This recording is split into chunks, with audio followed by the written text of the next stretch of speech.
اور ہم نے فرعون کو اپنی سب نشانیاں دکھائیں مگر وہ تکذیب اور انکار ہی کرتا رہا۔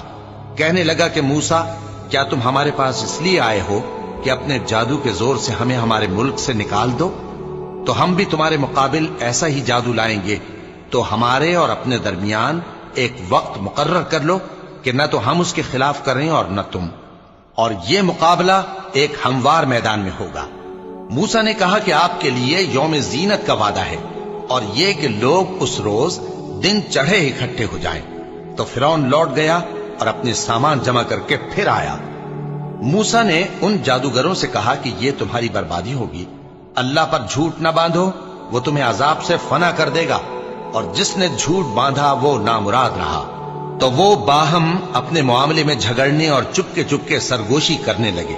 کہنے لگے، یہ دونوں جادوگر ہیں، چاہتے ہیں کہ اپنے جادو کے زور سے تم کو تمہارے ملک سے نکال دیں اور تمہارے بہترین مذہب کو نابود کر دیں۔ تو تم جادو کا سامان اکٹھا کر لو اور پھر قطار باندھ کر آؤ۔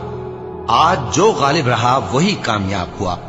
جادوگر بولے کہ موسیٰ، یا تو تم اپنی چیز ڈالو یا ہم اپنی چیزیں پہلے ڈالتے ہیں۔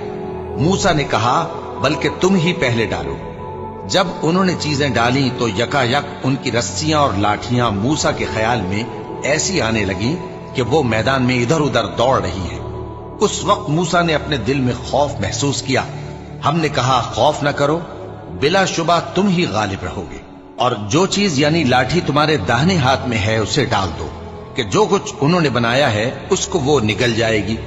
جو کچھ انہوں نے بنایا ہے یہ تو جادوگروں کے ہتھ کنڈے ہیں، اور جادوگر جہاں بھی جائے کامیاب نہیں ہوگا۔ اس پر جادوگر سجدے میں گر پڑے، کہنے لگے کہ ہم موسیٰ اور ہارون کے پروردگار پر ایمان لائے۔ فرعون بولا کہ پیشتر اس کے کہ میں تمہیں اجازت دوں تم اس پر ایمان لے آئے؟ بے شک یہ تمہارا بڑا یعنی استاد ہے جس نے تم کو جادو سکھایا ہے، سو میں تمہارے ہاتھ اور پاؤں مخالف سمت سے کٹوا دوں گا، اور تم کو کھجوروں کے تنوں پر سولی چڑھوا دوں گا، اور تم کو معلوم ہوگا کہ ہم میں سے کس کا عذاب زیادہ سخت اور دیر تک رہنے والا ہے۔ انہوں نے کہا کہ جو دلائل ہمارے پاس آ گئے ہیں ان پر اور جس نے ہم کو پیدا کیا ہے اس پر ہم آپ کو ہرگز ترجیح نہیں دیں گے، تو آپ کو جو حکم دینا ہو دے دیجئے، اور آپ جو حکم دے سکتے ہیں وہ صرف اسی دنیا کی زندگی میں دے سکتے ہیں۔ ہم تو اپنے پروردگار پر ایمان لے آئے تاکہ وہ ہمارے گناہوں کو معاف کرے، اور اسے بھی جو آپ نے ہم سے زبردستی جادو کرایا، اور اللہ سب سے اچھا ہے اور ہمیشہ باقی رہنے والا ہے۔ جو